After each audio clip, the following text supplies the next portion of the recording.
अंग्रेजी माहौल में मरहम गैर मरहम और पर्दा व बेपर्दगी का कोई तसव्वुर नहीं।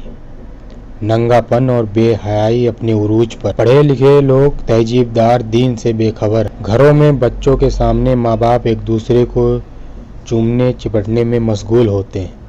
औरतें और मर्द घरों में शार्ट लिबास पहनकर फिरते हैं।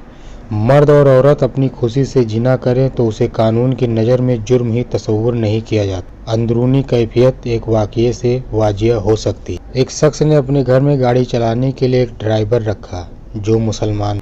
चंद सालों के बाद उस शख्स को किसी काम की वजह से दूसरे मुल्क में जाना पड़ा, तकरीबन 3 महीने के लिए। उसने ड्राइवर को ताकीद की कि अपनी ड्यूटी ठीक ठाक से अदा करते रहना और घर वालों का ध्यान रखना वगैरह वगैरह।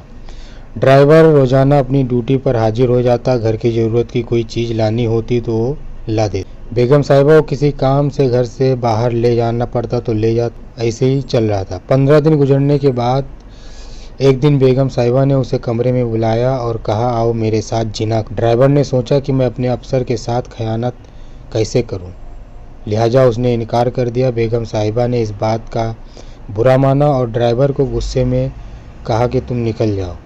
3 माह में बेगम साहिबा ने ड्राइवर से 8 से 10 बार जिना की फरमाइश की, जो उसने पूरी नहीं की।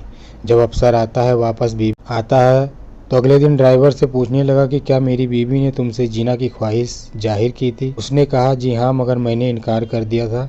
मैं आपके साथ खयानत कैसे कर सकता हूँ।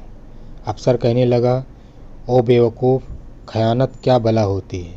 ये बताओ कि अगर मेरी बीवी को सदमे की वजह से कुछ हो जाता तो कौन जिम्मेदार होता। तुम्हें उसका हुक्म मानना चाहिए था। तुम जैसे नाफरमान को घर में नौकर नहीं रख सकता, लिहाजा आज से तुम्हारी छुट्टी है। तुम्हें नौकरी से फारिग कर दिया।